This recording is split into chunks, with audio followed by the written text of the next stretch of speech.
O Lord, open our eyes that we may see wonderful things in your word. Thus says the Lord, let not a wise man boast of his wisdom, and let not the mighty man boast of his might. Let not a rich man boast of his riches, but let him who boasts boast of this, that he understands me, that I am the Lord who exercises loving kindness, justice, and righteousness on earth, for I delight in these things, declares the Lord. Jeremiah 9, 23 to 24. Genesis 25. Now Abraham took another wife, whose name was Keturah. She bore to him Zimram and Joksan and Medan and Median and Ishbak and Shua. Jokshan became the father of Sheba and Dedan. And the sons of Dedan were Asherim and Letushim and Leumim. The sons of Midian were Ephah and Epher and Hanok and Abida and Eldah. All these were the sons of Keturah. Now Abraham gave all that he had to Isaac, but to the sons of his concubines Abraham gave gifts while he was still living, and sent them away from his son Isaac eastward to the land of the east. These are all the years of Abraham's life that he lived, 175 years. Abraham breathed his last and died in a ripe old age, an old man and satisfied with life, and he was gathered to his people. Then his sons Isaac and Ishmael buried him in the cave of Machpelah, in the field of Ephron, the son of Zohar the Hittite, facing Mamre, the field which Abraham purchased from the sons of Heth, where Abraham was buried with Sarah and his wife. It came about after the death of Abraham that God blessed his son Isaac, and Isaac lived by Beer Lahairoi. Now these are the records of the generations of Ishmael, Abraham's son, whom Hagar the Egyptian, Sarah's maid, bore to Abraham. And these are the names of the sons of Ishmael by their names in the order of their birth. Nebaioth, the firstborn of Ishmael, and Kedar, and Abdil, and Mibsam, and Mishma, and Duma, and Massa, Hadad, and Tima, Jetur, Naphish, and Kedema. These are the sons of Ishmael, and these are their names, by their villages and by their camps, 12 princes according to their tribes. These are the years of the life of Ishmael, 137 years, and he breathed his last and died, and was gathered to his people. They settled from Havilah to Shur, which is east of Egypt, as one goes towards Assyria. He settled in defiance of all his relatives. Now these are the records of the generations of Isaac, Abraham's son. Abraham became the father of Isaac, and Isaac was 40 years old when he took Rebekah, the daughter of Bethuel, the Aramean of Padan Aram, the sister of Laban the Aramean, to be his wife. Isaac prayed to the Lord on behalf of his wife because she was barren, and the Lord answered him, and Rebekah his wife conceived. But the children struggled together within her, and she said, "If it is so, then why am I this way?" So she went to inquire of the Lord. The Lord said to her, 2 nations are in your womb, and 2 peoples will be separated from your body. And one people shall be stronger than the other, and the older shall serve the younger. When her days to be delivered were fulfilled, behold, there were twins in her womb. Now the first came forth red all over like a hairy garment, and they named him Esau. Afterward his brother came forth with his hand holding on to Esau's heel, so his name was called Jacob. And Isaac was 60 years old when she gave birth to them. When the boys grew up, Esau became a skillful hunter, a man of the field, but Jacob was a peaceful man living in tents. Now Isaac loved Esau because he had a taste for game, and Rebekah loved Jacob. When Jacob had cooked stew, Esau came in from the field, and he was famished. And Esau said to Jacob, "Please let me have a swallow of that red stuff there, for I am famished." Therefore his name was called Edom. But Jacob said, "First sell me your birthright." Esau said, "Behold, I am about to die, so of what use is the birthright to me?" And Jacob said, "First swear to me." So he swore to him and sold his birthright to Jacob. Then Jacob gave Esau bread and lentil stew, and he ate and drank and rose and went on his way. Thus Esau despised his birthright. Genesis 26. Now there was a famine in the land, besides the previous famine that had occurred in the days of Abraham.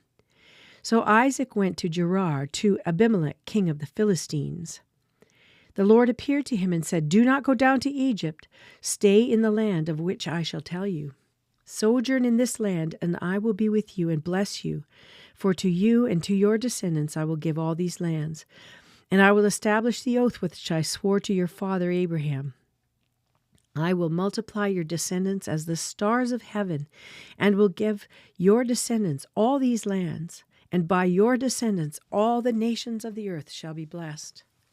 Because Abraham obeyed me and kept my charge, my commandments, my statutes, and my laws."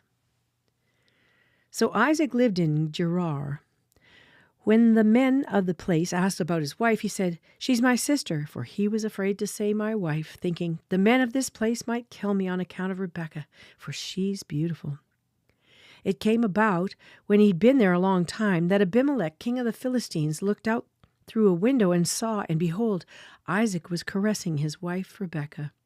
Then Abimelech called Isaac and said, "Behold, certainly she's your wife. How then did you say she's my sister?" And Isaac said to him, "Because I said I might die on account of her." Abimelech said, "What is this you have done to us? One of the people might easily have lain with your wife, and you would have brought guilt upon us." So Abimelech charged all the people, saying, "He who touches this man or his wife shall surely be put to death." Now Isaac sowed in that land and reaped in the same year 100-fold, and the Lord blessed him. And the man became rich and continued to grow richer until he became very wealthy, for he had possessions of flocks and herds and a great household, so that the Philistines envied him. Now all the wells which his father's servants had dug in the days of Abraham his father, the Philistines stopped up by filling them with earth. Then Abimelech said to Isaac, "Go away from us, you're too powerful for us." And Isaac departed from there and camped in the valley of Gerar and settled there. Then Isaac dug again the wells of water which had been dug in the days of his father Abraham, for the Philistines had stopped them up after the death of Abraham. And he gave them the same names which his father had given them. But when Isaac's servants dug in the valley and found there a well of flowing water, the herdsmen of Gerar quarreled with the herdsmen of Isaac, saying, "The water's ours." So he named the well Esek, because they contended with him. Then they dug another well, and they quarreled over it too, so he named it Sitnah. He moved away from there and dug another well, and they did not quarrel over it. So he named it Rehoboth, for he said, "At last the Lord has made room for us, and we will be fruitful in the land." Then he went up from there to Beersheba. The Lord appeared to him the same night and said, "I am the God of your father Abraham. Do not fear, for I am with you. I will bless you and multiply your descendants for the sake of my servant Abraham." So he built an altar there and called upon the name of the Lord and pitched his tent there. And there Isaac's servants dug a well. Then Abimelech came to him from Gerar from his advisor Ahuzah and Philcol, the commander of his army. Isaac said to them, "Why have you come to me, since you hate me and have sent me away from you?" They said, "We see plainly that the Lord has been with you." So we said, "Let there now be an oath between us, even between you and us, and let us make a covenant with you, that you will do us no harm, just as we have not touched you and have done nothing to you, nothing but good, and have sent you away in peace. You are now the blessed of the Lord." Then he made them a feast, and they ate and drank. In the morning they rose early and exchanged oaths. Then Isaac sent them away, and they departed from him in peace. Now it came about on the same day that Isaac's servants came in and told him about the well which they had dug, and said to him, "We found water." So he called it Sheba. Therefore the name of the city is Beersheba to this day. When Esau was 40 years old, he married Judith, the daughter of Beeri the Hittite, and Basemath, the daughter of Elon the Hittite. And they brought grief to Isaac and Rebekah. Psalm chapter 7, verses 6 to 8. Arise, O Lord, in your anger. Lift up yourself against the rage of my adversaries, and arouse yourself for me. You have appointed judgment. Let the assembly of the peoples encompass you, and over them return on high. The Lord judges the peoples. Vindicate me, O Lord, according to my righteousness and my integrity that is in me. Proverbs 3, 9 to 10. Honor the Lord from your wealth and from the first of all your produce, so your barns will be filled with plenty and your vats will overflow with new wine. Matthew 9, verses 18 to 38. While he was saying these things to them, a synagogue official came and bowed down before him and said, "My daughter has just died, but come and lay your hand on her and she will live." Jesus got up and began to follow him, and so did his disciples. And a woman who had been suffering from a hemorrhage for 12 years came up behind him and touched the fringe of his cloak, for she was saying to herself, "If I only touch his garment, I will get well." But Jesus, turning and seeing her, said, "Daughter, take courage. Your faith has made you well." At once the woman was made well. When Jesus came into the official's house and saw the flute players and the crowd in noisy disorder, he said, "Leave, for the girl has not died, but is asleep." And they began laughing at him. But when the crowd had been sent out, he entered and took her by the hand, and the girl got up. This news spread throughout all of the land. And as Jesus went on from there, 2 blind men followed him, crying out, "Have mercy on us, Son of David." When he entered the house, the blind men came up to him, and Jesus said to them, "Do you believe that I am able to do this?" They said to him, "Yes, Lord." Then he touched their eyes, saying, "It shall be done to you according to your faith." And their eyes were open. And Jesus sternly warned them, "See that no one knows about this." But they went about and spread the news about him throughout all that land. And as they were going out, a mute, demon-possessed man was brought to him. After the demon was cast out, the mute man spoke, and the crowds were amazed and were saying, "Nothing like this has ever been seen in Israel." But the Pharisees were saying, "He casts out the demons by the ruler of the demons." Jesus was going through all the cities and villages, teaching in their synagogues and proclaiming the gospel of the kingdom, and healing every kind of disease and every kind of sickness.